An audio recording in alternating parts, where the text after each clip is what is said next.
రేవంత్ రెడ్డి ప్రభుత్వం పతనం దిశగా ప్రయాణిస్తోంది. ఫ్రస్ట్రేషన్తో కృంగిపోతోంది, వంగిపోతోంది. ఆయన ఫ్రస్ట్రేషన్కు సాక్ష్యం ఇవాళ హరీష్ రావు గారికి సిట్ ఇచ్చినటువంటి నోటీసులు. ప్రజాక్షేత్రంలో ఎదుర్కోలేక, రాజకీయంగా ఎదుర్కొనే దమ్ము లేక, పోలీసుల చాటున, నోటీసుల మాటున యుద్ధం చేయదలుచుకున్నాడు రేవంత్ రెడ్డి. అది పిరికి పంద చర్య. నువ్వు అధికారాన్ని ఎందుకు అడ్డు పెట్టుకుంటున్నావు? ప్రజల ముందు నిలబడు, ప్రజా పోరాటాన్ని ఎదుర్కో. అది సాధ్యం కాక పోలీసులను అడ్డం పెట్టుకొని గడియకో కేసు, కార్తీక దీపం సీరియల్ ఎపిసోడ్ల లాగా అనంతంగా నడిపిస్తూనే ఉన్నాడు. ఇంకా 2 ఏళ్ళు కూడా దీన్ని ఇట్లాగే కొనసాగిస్తాడు. కాకపోతే వీటితో నువ్వు ప్రజల్ని ఏమార్చలేవు, మభ్యపెట్టలేవు. నువ్వు ఇవాళ సింగరేణిని అవినీతి అడ్డాగా మార్చావు, కమిషన్ల దందాగా మార్చావు. ప్రజల ఆస్తుల్ని మీ క్యాబినెట్ వాటాలు వేసుకొని తింటున్నది.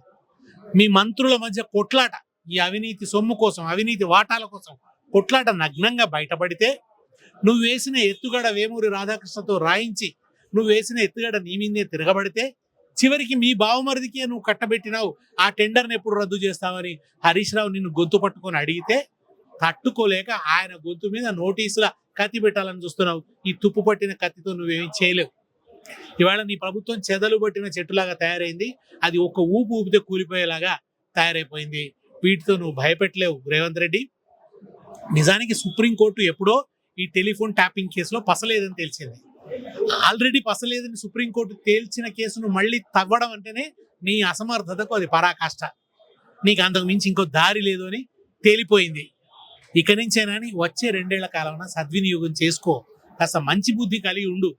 నువ్వు వెళ్లాల్సింది హార్వర్డ్ కాదు.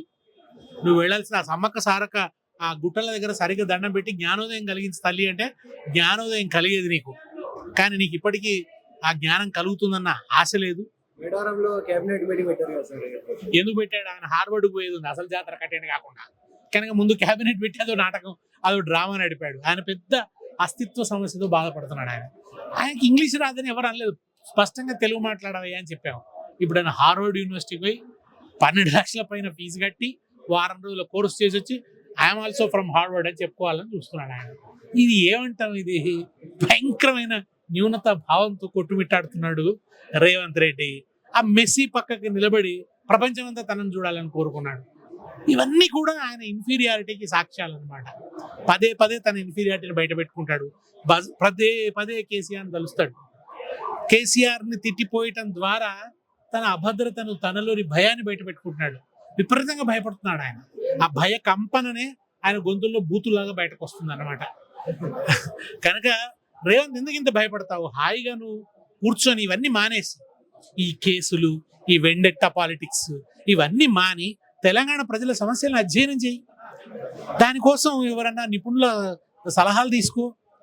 తెలుగుదేశం పార్టీ లేదని ఏడుస్తావేందా? ఇక్కడ తెలుగుదేశం పార్టీ ఎందుకు? తెలంగాణలో ప్రజలు వదిలించుకున్నారు ఆ దయాన్ని. తెలంగాణ ప్రజలు వదిలించుకున్నారు. ఆ వదిలించుకున్న దయాన్ని, కొరివి దయాన్ని మళ్ళీ తెచ్చిపెడతా అంటావేంది నువ్వు?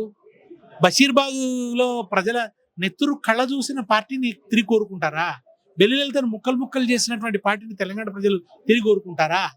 ఆ పిశాచిని ఇక్కడ నిద్ర లేపుదామని, తిరిగి దానికి ఆయువు పోద్దామని నువ్వు చేస్తున్న ప్రయత్నాన్ని తెలంగాణ ప్రజలు అసహించుకుంటున్నారు, నిన్ను కోవర్టుగా గమనిస్తున్నారు. మరి ఆయన చుట్టూ ఉన్న కోదండరాం గారు ఈ కోవర్టును ఈ గురించి ఆయన ఏమనుకుంటున్నాడు? మరి ఆయన కూడా తెలుగుదేశం ఇక్కడ పునరుత్థానం కావాలనుకుంటున్నాడా? పవన్ కళ్యాణ్ తిరిగి ఇక్కడ తన రాజకీయాలు చేయాలని చెప్పి ఆయన కూడా కోరుకుంటున్నాడా? నాకు అర్థం కావటం లేదు.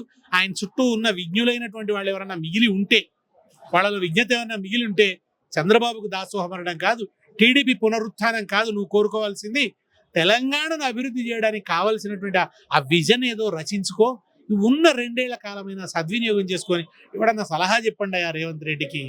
లేదంటే ఈ కుళ్ళు రాజకీయాలతో మరో 2 ఏళ్ళు తెలంగాణ ప్రజలు దుర్మార్గమైనటువంటి బాధలు పడాల్సి వస్తుంది.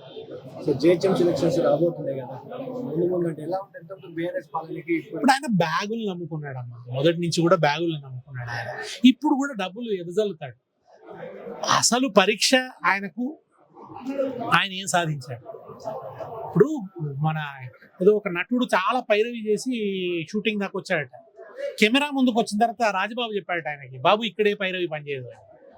సో ఇప్పుడు రేవంత్ రెడ్డి కూడా కుర్చీ మీద కూర్చున్నాడు, కానీ పరిపాలనకి ఇక పైరవీలు పనిచేయవు. ప్రజలు ఫలితాలు కోరుకుంటారు. కనుక నువ్వు ఏం ఫలితం ఈ 2 ఏళ్లలో ఏమిటి నువ్వు చూపించింది ప్రజలకి? వాళ్ళకు ఒక రిమార్కబుల్ డెవలప్మెంట్, వాళ్ళ జీవితాల్లో ఒక మార్పు, ఓ పరివర్తన, ఓ గొప్ప ఊరట, ఓదార్పు ఏదో రావాలి కదా. దేనికి పరిష్కారం రాలేదు, ఏది సరిగా చెయ్యవు. ఉత్తదే బజారు భాషతో చెలరేగిపోతూ తనకు తాను ఏదో డప్పు కొట్టుకుంటూ ఆ ప్రజాపాలన ఉత్సవం పేరిట వీరంగం వేస్తూ ఆ, ఈ యాంటీ సెంటిమెంటల్ గా ఈ చంద్రబాబు నాయుడు భజన చేస్తూ టీడీపీ పునరుజ్జీవాన్ని కోరుకుంటూ తెలంగాణ పునర్నిర్మాణం పునరుజ్జీవం అంటే టీడీపీ పునరుజ్జీవం అంటున్నాడు. ఎంతకంటే ఆయన గద్దె కూలిపోయే స్థితి వచ్చింది. టిఆర్ఎస్ గద్దెలు కూలి కొట్టుకోవడం అని ఎందుకు అన్నాడంటే ఆయనకు బొగ్గు స్కామ్లో అంటుకున్న మసి మించి దృష్టి మళ్లించడానికి, దాని దృష్టి మళ్లించడానికి ఏదో గద్దెలు అది ఇదని నేరపూరితమైన, నిజానికి వెంటనే బొక్కలో వేయాలి ఆయన. పోలీసులకు ఏమాత్రం చట్టానికి సంబంధించిన స్పిరిట్ ఉన్నా నువ్వు ముఖ్యమంత్రి అయ్యి ఉండి, హోంమంత్రి అయ్యి ఉండి నేరాలను ప్రోత్సహిస్తావా? నువ్వే ఒక క్రైమ్కి పురిగొల్పుతావా ప్రజల్ని? ఇంతకంటే వికారం ఇంకేముంది? కనుక ఒక వికారమైన, వికృతమైన, కన్నింగ్, కరప్టెడ్, క్రిమినల్ సీఎంని ఇవాళ తెలంగాణ భరిస్తుంది. తెలంగాణ దౌర్భాగ్యం. ఒక ఆయనేమో నేను వైఎస్ భక్తుడిని అంటాడు, ఒక ఆయనేమో నేను చంద్రబాబు దాసుడిని అంటాడు. వీళ్ళ పాలబడ్డది వాళ్ళ తెలంగాణ తల్లి ఏం చేస్తా చెప్పు? ఏ వైఎస్ అయితే పోతిరెడ్డి పాడుతూ లక్షల క్యూసెక్కుల నీళ్లు ఇవాళ అక్రమంగా తెలంగాణ బిడ్డల పొట్టగొట్టి తరలించిపోయాడో ఆ వయస్సుకు వీర విధేయుడు నేను ఒక ఆయన చెప్తున్నాడు. ఇంకొక ఆయన బెల్లి లలిత లాంటి వాళ్ళ రక్తం కళ్ళ చూసిన చంద్రబాబు లాంటి మహామేధావి పరిపాలన లేకపోయాని శోకన్నాలు పెడుతున్నారు. ఇంతకంటే పతనం ఇంకేముంటది అసలు? తెలంగాణ ఆత్మగౌరవాన్ని నిలువున పాతరేస్తున్నారు వీళ్ళిద్దరూ కూడా. తమ వలసవాద బంటు స్వభావాన్ని నిసిగ్గుగా బయట పెట్టుకుంటున్నారు.